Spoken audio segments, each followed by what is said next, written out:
இன்றைக்கி நம்ம எங்கே வந்திருக்கோம்னா பாட்டி வீட்டு கும்பாபிஷேகத்துக்கு தாங்க வந்திருக்கோம். ஈவினிங் டைம் வந்து பூஜை வச்சு அன்னதானம் போட்டுட்டு இருந்தாங்க. நாங்கள் வந்ததுமே நாங்கள் வந்து சாமி கூட கும்பிடலைங்க. அன்னதானம் போட்டதை பார்த்து சோறை பார்த்துட்டு சோறுன்னு சொல்லிட்டு சாமி சோறு போடுது அப்படிங்கிற மாதிரி நாங்கள் 2 பேரும் வந்து ஃபஸ்ட்டு சாப்பாடை வாங்கிட்டு போய் வீட்டில் வச்சுட்டு வந்து சாமி கும்பிட்டுக்கலாம் அப்படின்னு சொல்லிட்டு சாப்பாடை வாங்கிட்டு வீட்டுக்கு வந்துட்டோம். வீட்டுக்கு வந்துட்டு பசி எடுத்துருச்சு. சாப்பாடு பார்த்தோன்னே சாப்பிட்டுட்டு அதுக்கப்புறம் தான் போய் சாமி கும்பிட ஆரம்பித்தோம். சரி சாமி கும்பிட்டு வீராக்குட்டியை வந்து கொஞ்ச நேரம் விளையாட விட்டுட்டு அப்புறம் சாமி கும்பிட்டு கூப்பிட்டு வந்தோம். சாமி கும்பிட்டு வெளியே வரும்போது ஜமாப்பு கொட்டிகிட்டு இருந்தாங்க.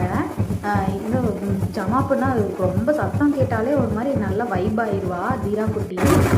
டான்ஸ் ஆடிட்டு இருந்தாங்க. யாருமே டான்ஸ் ஆடல, எங்கள் வீட்டுக்காரரும் பாப்பாவும் மட்டும்தான் டான்ஸ் ஆடிட்டு இருந்தாங்க. அதை பார்த்துட்டு எனக்கு ரொம்ப ஆசையாக இருந்தது. அப்புறம் வந்து ஒரு பாட்டி வந்தாங்க பாருங்கள், செம்ம டான்ஸுங்க. ஒருத்தர் தான் டான்ஸ் ஆடினாங்க. எல்லோரும் வெக்கப்பட்டு நினைச்சிருந்தாங்க. அந்த பாட்டி மட்டும் நடுவில் போயிட்டு சூப்பராக டான்ஸ் ஆடினாங்க. ரொம்ப இன்ஸ்பிரேஷனாக இருந்தது. அது வந்து எனக்கும் ஆடணும்னு ஆசையாக இருந்தது.